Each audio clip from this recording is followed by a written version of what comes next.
Good morning and welcome to New Mexico Rising, your go-to lifestyle show for everything happening right now across the state. I'm Kayla, and this week we've got this. Accessibility isn't specifically mentioned.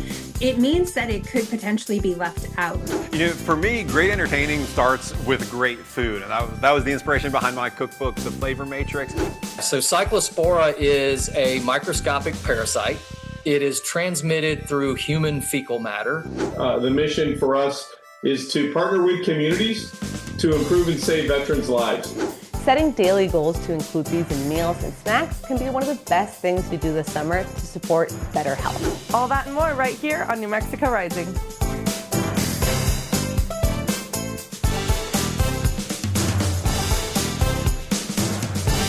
Ever wonder what it takes to drive a massive truck across a sheet of ice? Knowing one wrong move could mean disaster.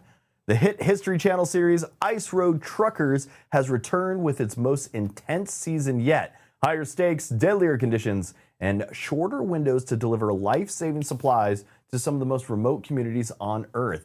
Joining me is a fan favorite and veteran trucker, Todd Dewey, who's back behind the wheel for season 12. Welcome to the show, Todd. How are you? I'm doing wonderful. I'm actually standing on solid ground right now, so I'm feeling pretty confident. All right, there you go. For those of us, or for those out there who haven't seen it, what do you think makes ice road trucking such a dangerous and vital job? Oh my gosh. Well, you hit it all when you explained it right off the get-go and letting them know who you were going to be talking to. It starts out from day one and it don't stop until the season's actually over with and you're on a plane flying home. I mean, what it takes to be an ice road trucker is a whole lot of crazy and a lot of trucking skills and a lot of years behind the wheel. That's what it honestly takes. And, we go up there and fight Mother Nature like nobody's business, from snowstorms to thin ice to losing your loads to truck breakdowns. And there's some things that happened this season. I know that we've had lots of other seasons and lots of things have happened, but I don't know why or for what reason, but things happen on this season that have never happened before. We had trailers going losing oversized loads. Some of the worst weather conditions I think we've ever been faced with up there, including very thin ice due to climate change. And a very short window to get a lot of loads in these communities. And what people don't understand is they're like, well, you're just driving down the road and just delivering a load. It's not like that. It's what we got to go through to get these loads into the community. Some people say, well, why is it worth it? Why do you want to go out there and risk your life and just to drive on an ice road and drive across the ice? Well, I tell you what, when you battle Mother Nature the way we got to battle it, and you get that load into the community, and these communities come out, and it's like Christmas time to them.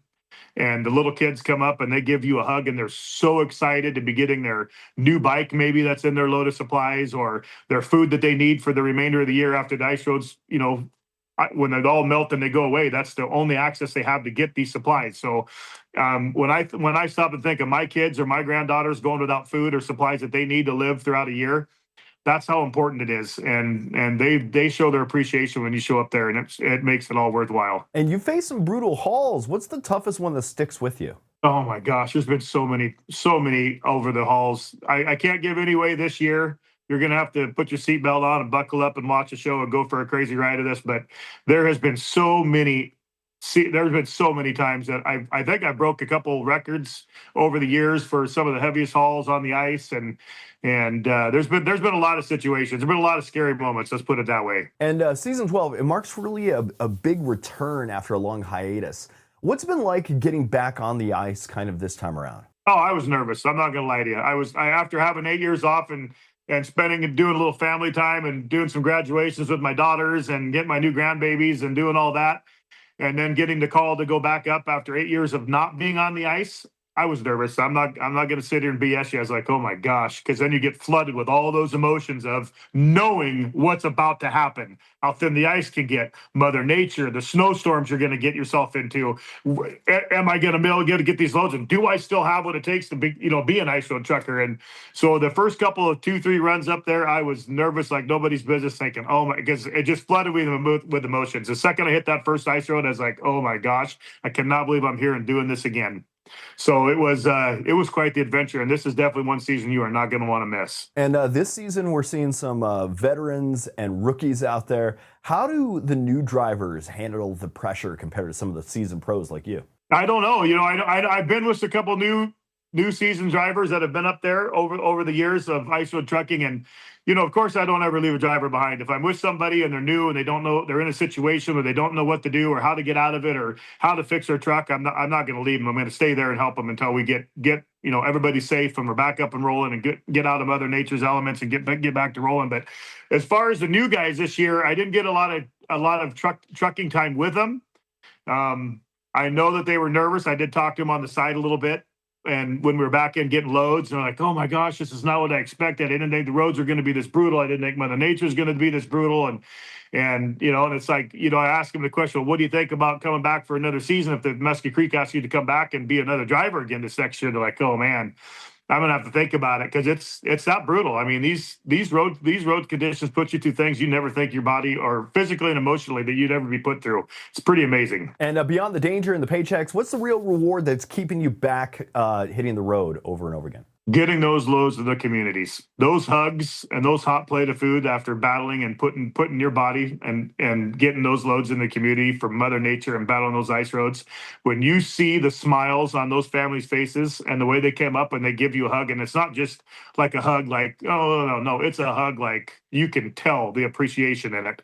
And they kiss you on the cheek or whatever they do, and they just look at you in the eyes and say, thank you. We needed this. That's what being an ice road trucker is about, and that's why I love doing it so much. Do the words global warming scare you? Oh, absolutely. It scares me because of the fact of it almost feels like there's going to come a time to where those communities can't get their supplies that they need to survive and take care of their families, and that is definitely very scary. Todd, I want to thank you for joining me today. You can watch Todd and the rest of the Fearless crew now on Ice Road Trucker Season 12, airing Wednesday nights on History Channel and streaming the next day at history.com/Ice Road Truckers. Hey, Todd, thanks for joining me today. You betcha. Hey, stay safe out there and buckle up for the first episode. You're going to need it. Have you noticed that everyone's focused on getting more protein these days? But nutrition experts say there are actually two nutrients most of us aren't getting enough of: healthy fats and fiber. Those nutrients can make a big difference whether you're trying to manage your weight or support your overall health, yet most Americans still fall short. So what's one simple food that gives you both? Avocados. Let's take a look. Registered dietitian Marina Shapiro says it's important to focus on building balanced meals that include more healthy fats and fiber. Healthy fats and fiber slow digestion, which supports stable blood sugar and can increase feelings of fullness, reduce hunger, and help you manage appetite and healthy weight over time. Setting daily goals to include these in meals and snacks can be one of the best things you do this summer to support better health. Shapiro says one food that makes it easier to get both healthy fats and fiber is avocados. They're a delicious addition to breakfasts, snacks, and everyday meals. Avocados contain healthy fats and fiber in one nutrient-dense package, which helps us feel satisfied and fuller longer and can be a smart choice if you're using a GLP-1. A growing body of research and materials from Avocados Love One Today, a science-backed resource, suggests fresh avocados offer weight management benefits, may help with type 2 diabetes management, and play a role in blood sugar management. They're also easy to enjoy. Chopped, sliced, mashed, blended, or frozen in baked goods, avocado add flavor, variety, nutrition, and joy across the day. My new favorite summer recipe is this avocado blueberry chia pudding. Just mix your ingredients in a blender, including avocado, add the chia seeds, and chill overnight. In the morning, you top with granola, blueberries, and fresh avocados and serve. One serving of this delicious pudding delivers healthy fats and contains half of the daily recommended amount of fiber. An easy, filling breakfast or snack. Find more delicious avocado recipes at loveonetoday.com/avocados. Have you ever wondered how you can make a difference in the lives of veterans? A new campaign tied to America's upcoming 250th birthday is helping provide support for veterans, military families, and caregivers across the country. Joining us now are Medal of Honor recipient Clint Romesha and Lorraine, President and CEO of America's Warrior Partnership. Welcome to you both. Thanks for having us. So can you tell us about the America 250th campaign and how it's helping America's Warrior Partnership support veterans? Yeah, I'll start out by our mission at America's Warrior Partnership. The mission for us is to partner with communities to improve and save veterans' lives. We work with veterans, their families, and caregivers and supporters. But really, for us, our model is build a relationship with a veteran, understand where they've been, where they are, and where they want to go, and then connect them to those resources that improve their quality of life. We believe that if somebody has a really good quality of life and has hope for the future, that they're going to reduce their suicide rate. And that's really the outcome of all the work we do. In order to do that work, it gets us to the 250 campaign that Pure Talk has led. Pure Talk has made a commitment. We've partnered with them for years, but they've made a commitment to raise $250,000 by August 2nd to support the mission that we have of serving veterans all over the country. And so for doing that, what we're doing is what their focus is getting people to donate through their platform. They can either round up their phone service, go to Pure Talk, get a discount phone service. My family, I converted my phones to, and I save 50% off my cell phone bill. And then I converted my whole organization to it to save money. So we're using more money towards programs and not necessarily towards cell phones. But to do that, in order for us to do that, we have to all work together. Pure Talk is allowing us to do this. By August 2nd, $250,000 will go a long way for America's Warrior Partnership to serve veterans all over the United States. And Clint, what does America's 250th anniversary mean to you after your years of military service? You know, it's a super exciting time to be an American, to be in a position we are 250 years after the establishment of our nation. What a benefit we have from 250 years of service and sacrifice by all of those Americans that wore the uniform before us. My father was a Vietnam vet. My grandfather, World War II. You know, we all did our little parts, but if it wasn't for that sacrifice and service prior to my generation and seeing how my dad, my grandfather, you know, were just treated and respected as veterans, you know, we've got to continue to pass that on. It's what the service and sacrifice has done over the last 250 years has preserved our liberties, our freedoms, and our way of life. But if we're looking at veterans now, and as fewer and fewer have served, and we're not doing everything to take care of them, we're not going to have another generation that'll carry us out another 250 years. But I know by the support that Pure Talk and by the amount they've been raising through the Roundup, a great national nonprofit like America's Warrior Partnership that is stepping in, doing this 1v1 approach of our veterans around our nation, knowing that the veteran in New York isn't the same veteran in California, that when we partner with those local communities, that to empower those local veterans to provide those services, and if we can't find them there, we can jump them up to the next national resource, is really going to show America for another 250 years what it means to take care of those that have served and sacrificed and protected so much. It doesn't come just because it comes from action, whether it's direct, what Pure Talk is doing by saying, hey, here's $250,000. And if we don't make it, we're going to pull money out of our own back pocket to make sure this happens. And those that are at America's Warrior Partnership on the front line, engaging to get to know all of the 17.5 million veterans around this nation. That is incredible. And why is supporting American-led businesses such an important part of this effort? You know, I'll step in there. I'll just tell you that there's American companies that are doing great things for veterans all over the United States, whether it's committing to hire millions of veterans and their families into the American workforce, whether it's somebody who's supporting the trades like Mike Rowe, or whether it's a program that's serving veterans through their good deeds. But Pure Talk's an example of that. Pure Talk's a veteran-led Vietnam-era veteran with combat time. He understands the difference between deeds and words, and he's focused on deeds. And so he's committed to do this. The American companies are stepping up to support veterans all over the United States. And we're, you know, like Clint said, if you don't take care of veterans today, they'll never tell their sons and daughters and nieces and nephews to serve in the military. And that's what's going to sustain our all-volunteer force. That has to happen. And what can people do right now to support veterans and military families in their own communities? You know, right now, they can volunteer to be a champion for America's Warrior Partnership. What that means is they sign up, they get a QR code, they tell their friends and family and neighbors about America's Warrior Partnership, because everyone knows a veteran who needs help. It's getting to that veteran. That's what we need at America's Warrior Partnership. The other thing they can do is save money. Partner with Pure Talk and sign up for their phone service, round up their bill. and help America's Warrior Partnership do more service. And where can people go for more information? For America's Warrior Partnership, it's americaswarriorpartnership.org.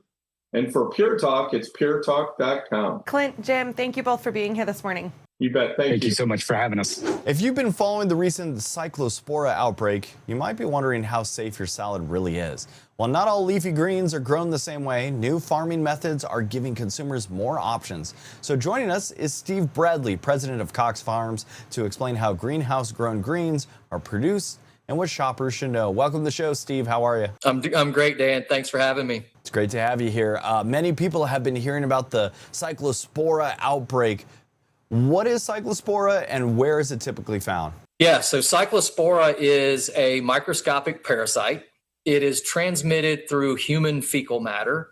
And how that gets in our food system is one of two ways. First would be just direct contact of that fecal matter with food. The second and the most common way is that fecal matter contaminates surface water. And that surface water is either used in irrigation of outdoor crops, or a flooding event happens and that field of outdoor crops gets flooded. And so lettuce in particular is highly susceptible because it grows so low to the ground of getting that water splashed up on it. And so that's effectively, if it doesn't get caught in the field, it ultimately ends up in our food supply chain. So how does greenhouse farming differ from traditional farming? And what does that mean when it comes to food safety? So we grow in a greenhouse for all of our products. The greenhouse gives us a controlled environment where we can reduce those potential pathways for contamination. So think of it as growing inside a facility that's steel and glass. We grow in an elevated way hydroponically. So that flooding condition I described, doesn't have the potential of getting, to the product and contaminating that product. Walk us through the process from planting the seed to arriving at a grocery store. What happens inside a greenhouse? Yeah, so we bring in the seeds, and really everything we bring into the greenhouse, we want to make sure that we know that nothing bad is coming in with it. So we actually test even the seeds that come in, to ensure that they're clean. Those seeds are loaded into a hopper, which is really sort of the last human interaction of the growing system. Those seeds are then planted by machines into hydroponic gutters. Those gutters are sprouted the plants. They then move out into the greenhouse, where we have glass panels to allow natural sunlight to come in, grow that lettuce over the course of 21 days. They're then moved into an automated harvest system, harvests it, packs it. The next person that interacts with it is really the one that's loading it on the truck. This also gives us the ability to not to spray pesticides or herbicides. And it's really that like us being able to minimize the human interaction with the product, which is one of the sources of potential contamination, is what enables us to sell our product, with the guidance of no need to wash and ready to eat. And water is such an important part of growing produce. Where does the water come from in a greenhouse, and how do you make sure it's safe? So our water is sourced from either municipal water systems or well water. So this is the same water you would be drinking at your house.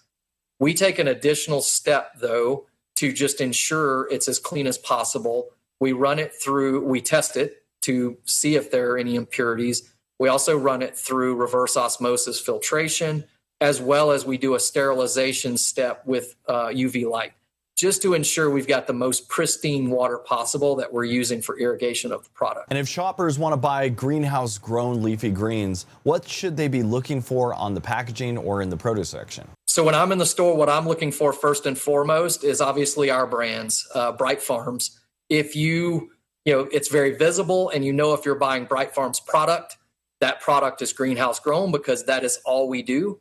But if you are buying a product that's in a store's private label or maybe even another greenhouse brand, look for the words greenhouse grown on the package. That's going to let you know that product was grown in this controlled environment that I described. All right, Steve, where can we go for more information? Yeah, go to brightfarms.com.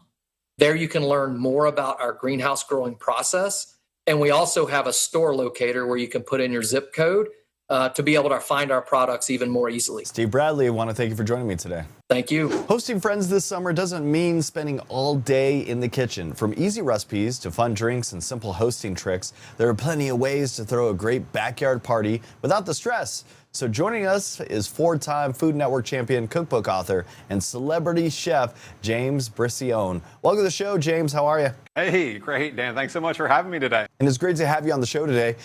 Backyard parties seem more popular than ever. Why do you think people love entertaining outdoors during the summer? You know, for me, great entertaining starts with great food. And that was the inspiration behind my cookbook, The Flavor Matrix, showing how simple ingredients can come together to create incredible flavor. And I think summer's the perfect time to just, fire up the grill, make some easy dishes, some fun drinks. That always brings people together. So today we're sharing some ways to make your next backyard gathering really memorable. And what's a fun way to freshen up a drink menu for the summer get-togethers? Yes, I love to shake up the summer drink menu with a little something unexpected like the original pickle shot. It's a low alcohol pickle flavored vodka that I use to make the original pickled lemonade.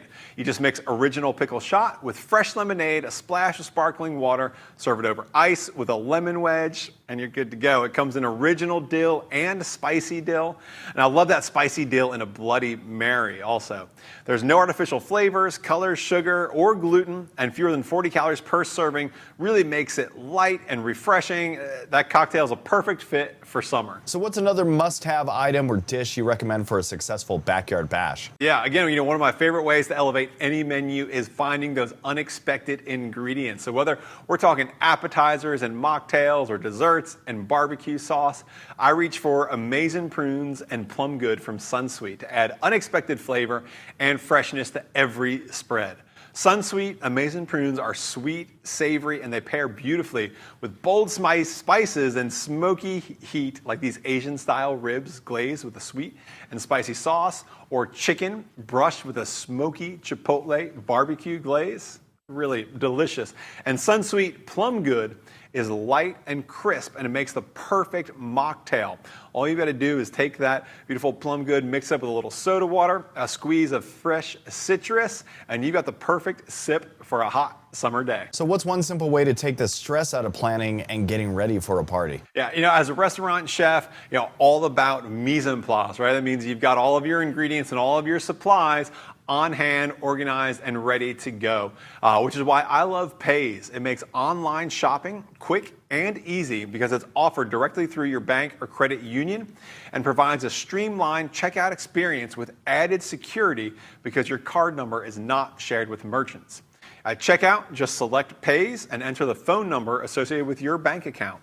Plus, now through September 10th, you can earn up to $100 in statement credits on each eligible card at merchants like Domino's, Dunkin', and Wendy's. So visit pays.com/offers to learn more. Do you have any other favorite tips for hosting a backyard bash this summer? Yeah, we've still got some fun flavors. I got a couple recipes from my cookbook.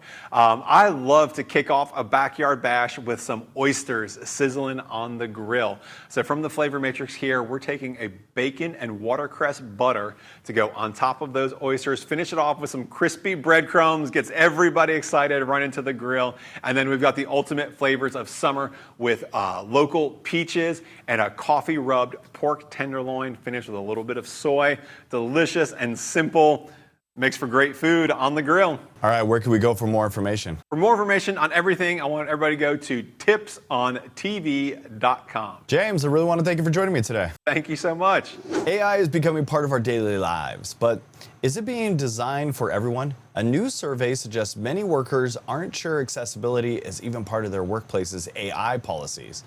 Today, we're joined by Kelly Hermann, Vice President of Accessibility and Student Affairs at the University of Phoenix, to talk about why accessibility needs to be part of the AI from the beginning. Welcome to the show, Kelly. How are you? I'm doing great. Thanks for having me. Okay, your survey found that many workers feel accessibility is missing from AI policies. What stood out to you as the most interesting in these findings? So there were so many things, and I think let's start with that first finding that there is that gap between AI adoption and accessibility readiness. And so if accessibility isn't specifically mentioned, it means that it could potentially be left out. And since AI is already becoming such a part of everyday work and learning, not seeing accessibility addressed clearly in those policies or not knowing whether it's addressed at all could lead to opportunities for things to be missed. And so the concern there is not that workers are rejecting AI.